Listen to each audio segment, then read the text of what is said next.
Now what do you do if the sin rule isn't working? Well, luckily there's a second backup plan that we have called the cos rule.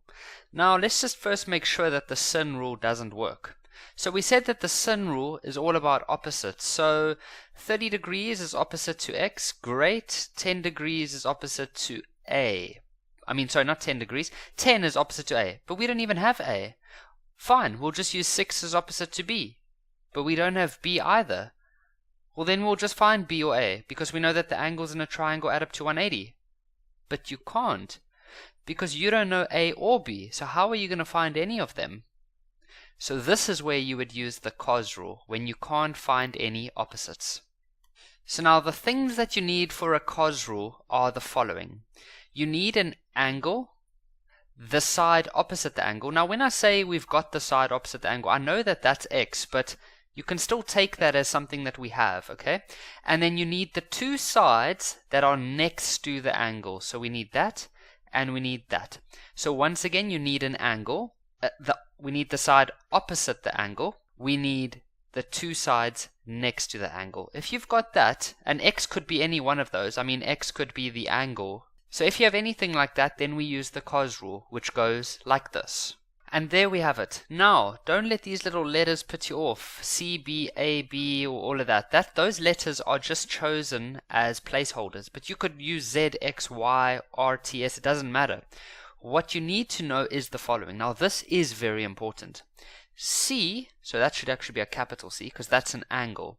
So this is the angle that you are going to be using. This C over here is the side that is opposite the angle. And then A and B, they are the two sides that are next to the angle. So they are both next to the angle.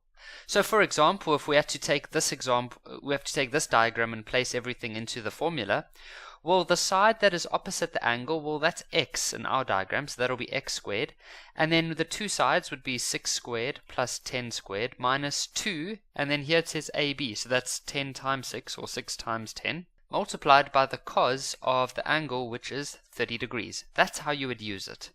Now sometimes the x would be in a different position, but that's the layout of this formula.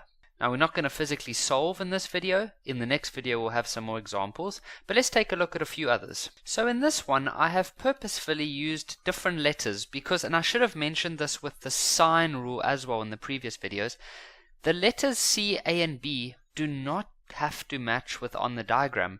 Remember, this c squared equals to a squared plus b squared minus 2ab cos c.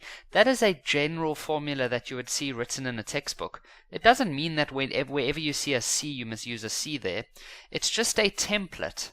What you have to remember, and we said this just now, was that c is the side opposite the angle. A and b, they are next to the angle. And then C, well, that is the angle. Now the letters themselves don't mean anything. So here we go. Let's see if the cos rule could work. Or let's first try the sine rule. So here we have a 30 and a 15, so that's awesome. We have an opposite. Then the 6 is opposite to this angle, which we don't have. And this x is opposite to this angle, which we don't have. So we're stuck. If we knew what angle t was, let's say t was 100, then we could use the sine rule. So, thank you, cos. Cos rule is your backup. So, let's go fill in whatever we can. So, we said that the c value in the formula, that just means the side that is opposite the angle. So, in this case, that is the 15. So, 15 squared. The two sides, well, that's going to be 6 squared, which is that one. And the other one is just x squared minus 2. Then we have 6 times by x, right? Because that's what 2ab means. And then we must say cos of the angle. So that would be cos 30. And so in this one, you would have to go and solve for x. So my main point is, don't let these letters make you think that that's the letters you have to look for in the triangle. That is just a formula. And so a last one for us to practice.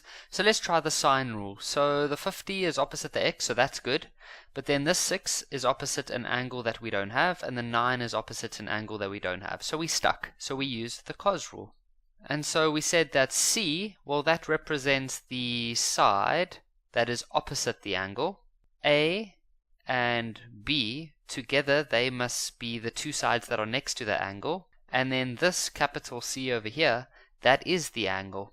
So let's go fill in whatever we have. So the angle we're using is 50, and the side that is opposite the 50, well, that's x. And so you would say x squared equals. Now the a and the b, those are the two sides that are next to. So it's the 6 and the 9. It doesn't matter which one you choose first. I'm just going to choose the 9 and then the 6. Notice I'm not even looking at the letters, the a, the b, and the c. That's not what you're supposed to do. And then we're going to say 2 times by 9 times 6, because that's AB. It means 9. It means A times B. And then cos of whatever angle you have, which is the cos of 50 in this case. And then if you wanted to get x, you would go type all of that in on the calculator, take the square root at the end, because you need to get rid of the square, and that would be it.